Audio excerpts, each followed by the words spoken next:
परमात्मा की ही एकमात्र ऐसी शरण है जिसमें जा कर के साधक अपने हर एक कष्ट, अपने हर दुख, अपने हर अपराध, सब पश्चाताप को धीरे धीरे भूल जाता है और व्यक्ति सद्मार्ग के रास्ते पर निकल पड़ता है। और ये जो रास्ता व्यक्ति को मिलता है, उसके बाद चहुं ओर से व्यक्ति का जीवन संवरने लगता है। व्यक्ति निडर होकर के अपनी बात को हर व्यक्ति के आगे कहता है, हर समाज, हर समुदाय के आगे अपनी बात को रखने लगता है, क्योंकि व्यक्ति को यह भरोसा हो जाता है कि मेरे साथ ईश्वर है और हर कदम कदम पर वो मेरी सहायता कर रहे हैं। फिर जो भी हमारे भीतर की ग्लानियाँ होती हैं, सारी स्वाभाविक ही निकलने लगती हैं। हमने अपने जीवन में जो कुछ भी किया नहीं, बल्कि ये कहें कि माया के वशीभूत होकर के, क्योंकि माया बहुत ज़्यादा प्रभावशाली है। माया बहुत ही छलनी होती है।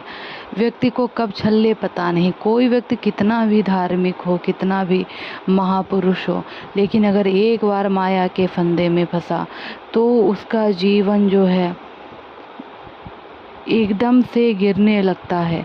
माया व्यक्ति को कहाँ से कहाँ पहुँचा देती है, इसकी तो कल्पना भी करी नहीं जा सकती। तो इसलिए अगर कोई किसी के साथ कुछ हो भी रहा हो, कोई व्यक्ति बहुत अच्छा हो, अचानक से ऐसा कुछ भी उसके साथ हुआ, तो ये समझो कि ये संसार में जो माया है ये छल रही है, इसमें उसका कोई दोष नहीं है। और इस माया से निकलने का एक ही मार्ग है, प्रभु की शरणागति। जब हम प्रभु की उंगली पकड़ते हैं हर सूरत में कि प्रभु अब मैं तुम्हारी शरण में हूँ, मेरा उद्धार करो, तो प्रभु मेरी उंगली नहीं पकड़ते, प्रभु पूरा हाथ पकड़ लेते हैं। प्रभु अपने बच्चे को अगर कांटे भरे रास्ते हैं तो वहाँ पे गोद में उठा करके चलाते हैं। अगर व्यक्ति गिर रहा होता है तो परमात्मा उसे आकर के पहले ही साध लेते हैं। यही जीवन है। परमात्मा के रास्ते पर चल के व्यक्ति के जीवन में सर्व ओर से प्रकाश ही प्रकाश होने लगता है। व्यक्ति समाज की भलाई के लिए, स्व कल्याण के लिए और अपने परिवार कल्याण के लिए, लोक कल्याण के लिए अग्रसर हो जाता है। फिर उसे चाहे लाख बुराइयां भी मिले, व्यक्ति एकदम निडर हो जाता है कि ठीक है। उसे यह पता रहता है कि वो जो कर रहा है परमात्मा के द्वारा उसे कराया जा रहा है। और जो व्यक्ति सच्चे और सही रास्ते पर चलते हैं तो उन्हें विरोध तो स्वाभाविक रूप से मिलता ही मिलता है, पर इन विरोधों, इन आलोचनाओं से घबराना नहीं है, क्योंकि ये माया में फंसे लोग आपको पीछे घसीटेंगे ही घसीटेंगे। लेकिन हमारा कार्य है चलते जाना, क्योंकि हमारे साथ परमात्मा है। परमात्मा हमारे पीछे एक सुरक्षा कवच की तरीके से है, जो हर पल हमारी रक्षा ही कर रहे हैं।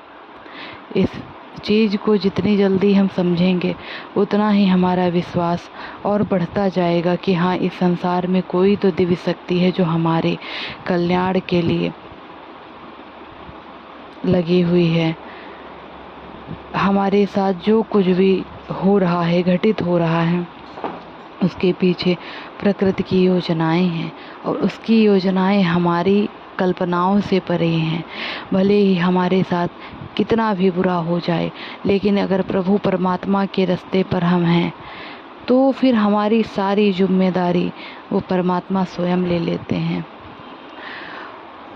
हमारे हर एक कष्ट, हर एक सुख दुख वो परमात्मा स्वयं उठाते हैं जिम्मेदारी, और कभी भी हमें निराश नहीं होने देते।